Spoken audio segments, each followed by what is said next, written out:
Espagne, et plus spécialement au cœur de Séville, en Andalousie, se trouve la place d'Espagne, la Plaza de España en espagnol.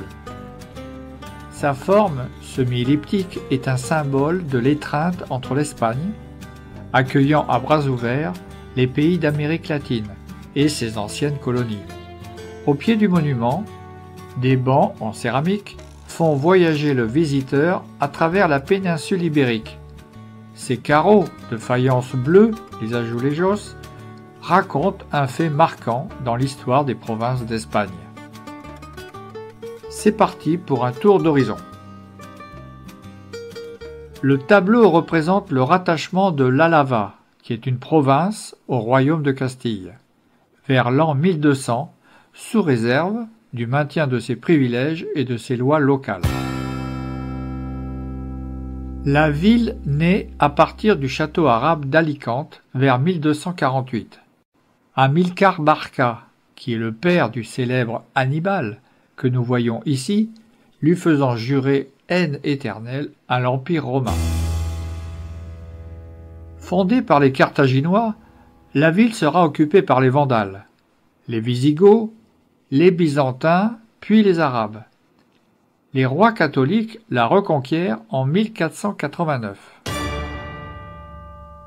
Durant la Reconquista, au XIe siècle, Raymond de Bourgogne, gendre d'Alphonse VI de Castille, chasse les morts.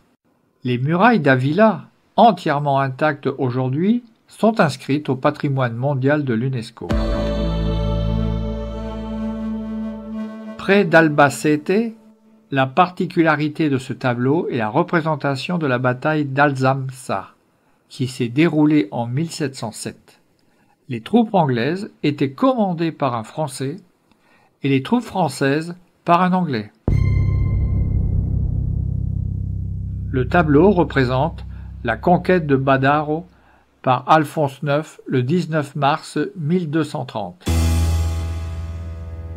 Est représenté Jacques III de Majorque qui jure de respecter les privilèges de l'île à sa majorité en 1335. De retour de son premier voyage, Christophe Colomb se présente devant le roi et la reine à Barcelone en mars 1493, accompagné d'indigènes. Selon la tradition, nous voyons le serment de Santa Gadea. En effet, le Cid a obligé le roi Alphonse VI, surnommé le Brave, de jurer qu'il n'a eu aucune relation avec le meurtre de son frère Sancho II de Castille. Après le soulèvement de Madrid contre Joseph Bonaparte, le 2 mai 1808, la résistance aboutira, en 1812, à la promulgation de la Constitution de la monarchie espagnole. Christophe Colomb répare son navire à Las Palmas en 1498. Cette réunion entre le pape Benoît XIII d'Avignon et le roi Ferdinand Ier d'Aragon s'est tenue dans cette ville de Morella au mois de juillet 1414 et a duré 50 jours pour convaincre Benoît XIII d'abdiquer. On ne peut pas faire l'impasse du fameux roman de Cervantes intitulé « L'ingénieux noble Don Quichotte de la Manche » dont la mission est de parcourir l'Espagne pour combattre le mal et protéger les opprimés. Lors de la prise de la ville le 29 juin 1236 par Ferdinand III, les musulmans sont tolérés, mais la grande mosquée de Cordoue est aussitôt convertie en cathédrale. La forteresse Conca, construite par les musulmans, passera en 1177 sous le pouvoir du roi de Castille, Alphonse VIII. Gérone était le passage obligé pour les courriers et le ravitaillement depuis la France. Hautement stratégique, Napoléon réussit difficilement à prendre la ville en 1809. Les rois catholiques décident de s'attaquer au royaume de Grenade. Au terme de combats de plusieurs années, l'émir Boabdil se rend le 2 janvier 1492. En 1559, c'est à Guadalajara que s'unissent le roi Philippe II et Isabelle de Valois, fille du roi de France Henri II et de Catherine de Médicis. C'est près de la ville de Huelva que Christophe Colomb s'embarqua lors de son premier voyage pour ce qu'il pensait être les Indes. La bataille de Bailén est une victoire décisive des Espagnols et le premier échec important des armées napoléoniennes. C'est à la Corogne que Charles Ier, qu'on appellera Charles Quint, embarque le 23 octobre 1520 pour être couronné empereur du Saint-Empire romain germanique. Le 26 mai 1135, à Léon, Alphonse VII fut couronné empereur. Il était le maître de l'Église et le protecteur des musulmans. Jean d'Aragon, orgueilleux et intrigant notoire, n'admet pas de laisser le pouvoir à son fils. En 1460, Charles de Viane fut emprisonné sous l'ordre de son père. Il mourra 1 an plus tard, probablement empoisonné. La reine Bérengère de Castille cède le royaume de Castille à son fils Ferdinand III en l'an 1217.